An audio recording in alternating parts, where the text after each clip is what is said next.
Цял живот човек тича. Тичаш за децата. Тичаш за къща.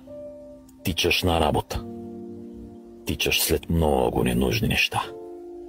Бързаш да сколасаш. Не спиш. Гониш автобуси, гониш срокове, гониш времето. Излезе един голям камък и те спъне. Па се спреш. И тичаш вече в обратната посока. Тичаш по доктори, тичаш по болници, тичаш за илачи и цярове. Тичаш за надежди. Все тичаш. С малко късмет се измъкваш цял. Поопърлен, разбира се.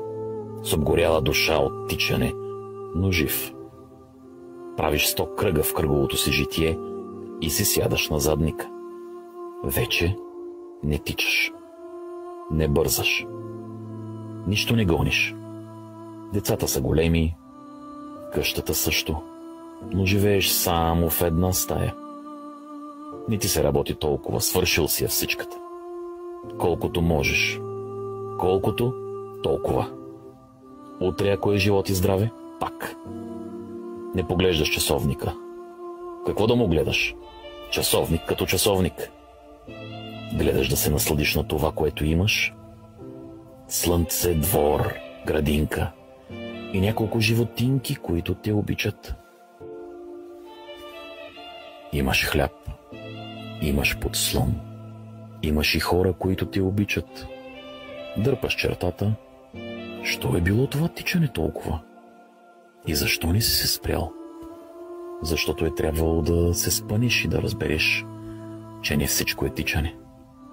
Иска си и запиране, ама на време. Да, ама първо трябва да платиш, че да го осъзнаеш. И да минеш онези 99 кръга на плиткото ти предишно мислене. Вече не бързаш. Колкото толкова. Които те. Каква файда и от калабълък? Повечето са публиката, която или ще заплаче с теб, или ще се присмея на падането ти. Хора за всичко си има. Държиш все по-малко и все избрани около теб. Здравей, здрасти и толкова. Другите, които са ти на сърце, си ги побираш в душата. Да ти топлят и да ги топлиш и ти. Сърбал си и горчивото, и соленото, че и отровното. Факири на поглъщането сме станали. Режеш предателството, режеш компромисите, режеш от себе си, като погледнеш касапница станало. Парчетата ти разхвърлени навсякъде през годините. Събереш каквото останало и погледнеш пак, че то си е много, което имаш. Стисваш го и му се радваш. Другото бошлав. Като се спънеш и като се сринеш и ти изгори няколко пъти пусти огън, знаеш какво искаш. Всъщност искаш толкова малко.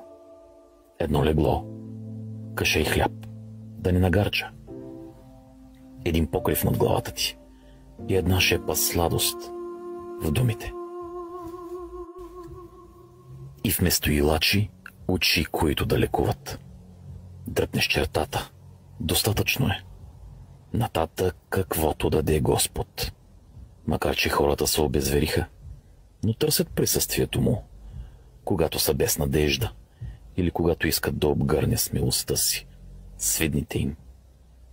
Толкова. Яще сладко за лъка си. Тичайте след хубави нещица и лъмтете само за здраве. Другото си е лакомия.